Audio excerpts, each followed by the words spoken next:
Hey Cappies, how are you? I'm going to do the last of my 12 zodiacs and get those over and done with. So if I want to move on to something else, I can, because I can't until those are done. I hope you guys are having a wonderful holiday. If it's stressful, I'm sorry. Unfortunately, Christmas has become that in society, and it sucks because that's not what it's about. But definitely not about presents either. But anyways, let's get going. See how you're doing. Ah! Sorry. Okay, let's go. Cappies. What's going on with Capricorn? Okay.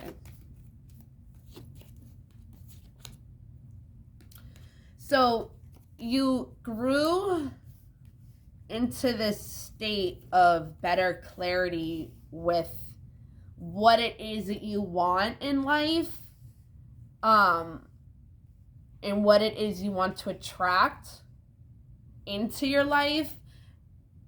Having the tools now, since you have the wisdom to know what it is, because before maybe you were indecisive. I think you've been focusing a lot on yourself and setting boundaries with people and things that have not been serving you, that have kept you out of balance, Your perspective on things has changed. The blindfold has been taken off. If people have been deceiving you, you're now seeing that. And there might be some action on your part that's going to nourish your soul. Let me just check that.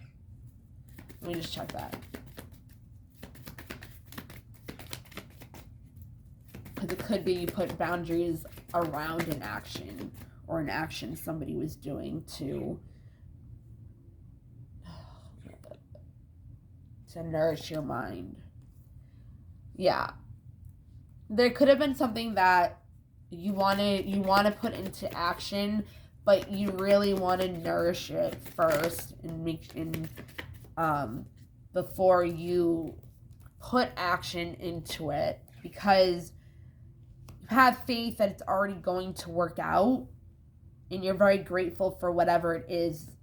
And you've had to do a lot of work on yourself, a lot of self-reflection, a lot of seeing why your world is the way it is and who is affecting it. Self-love. You have gratitude and self-love right next to each other. It's awesome.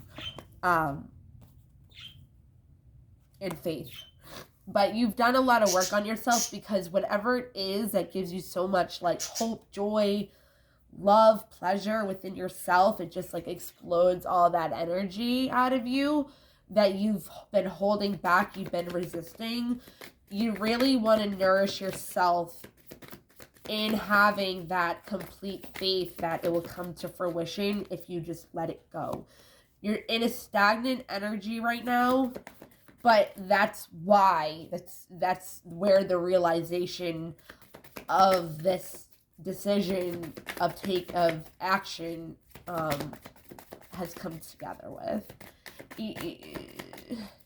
I feel like whatever it is, you're really grateful for this situation, because it helped you out of your fear-based mind more, not completely, and brought you into your power a lot more. And the void of stagnancy, of the indecision of what it was, even though you knew all the time, all along, out of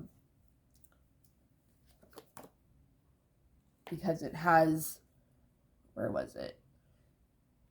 The void into the realization of the fear that brought you into your power was because of the resistance of letting yourself have the what it was that gave you hope, joy, love, new beginnings.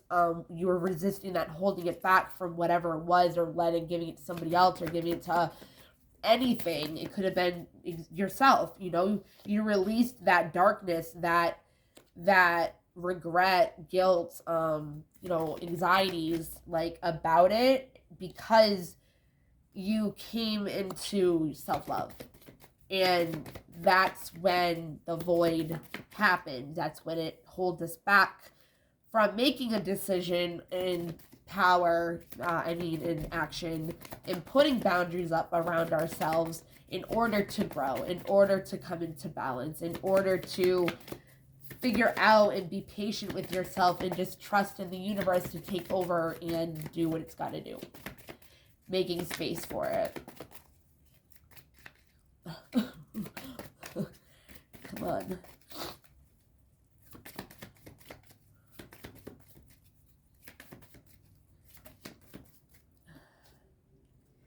Yeah, you're really trusting the process, which is number 32. I just noticed this, which is number 32, which is number 5, which 5 is bringing you to abundance and change. No, but 5 is a big change coming. And you're really working through this. You're really like working through whatever it is you have been fearing this whole entire time that has left you being unbalanced, left you not having those pure thoughts, left you not learning how to love yourself and having the gratitude, knowing that there's faith in this world that you can have in order to not worry. That's where that release from the darkness came, knowing that there is going to be a new beginning, but you're being patient.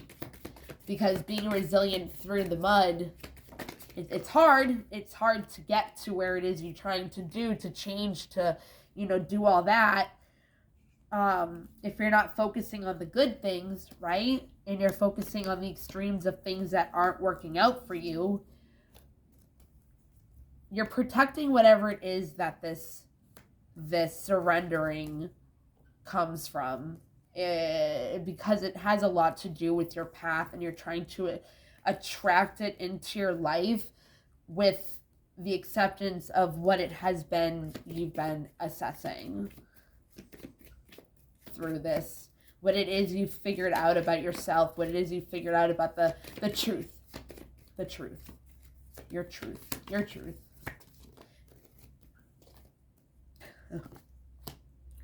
You've been able to, you realized a lot about through this, you've realized through this, the assessing, that you've been creating some kind of halt in the situation. It's like you're doing the resilience of the work trying to get through water. That's a brook. That's a huge tide or something that's coming down. It's really hard. But you're resisting it at the same time. So you're going against the water, but doing it in resilience, but knowing that it's needing to be balanced out with emotion because there's too much logic in the situation. But it's blossoming you. It's bringing you into a better place, into the unexpected. And normally you would run away from it. Normally you would not think you're worthy enough for what it is you want at the end of the day. But because of the focusing on yourself and going within and knowing what it is that brings you pleasure, that you've been resisting, has brought you gratitude and into self-love through the void of realization, of fear, and what holds you back from your power. All right. It's good. So if I don't hear from you, it's like I'm talking to somebody I know in the grocery store or something. Like, okay, if I don't see you before the holidays, happy Christmas, Merry Christmas. Whatever. I love you guys. Mwah. Happy holidays. Bye.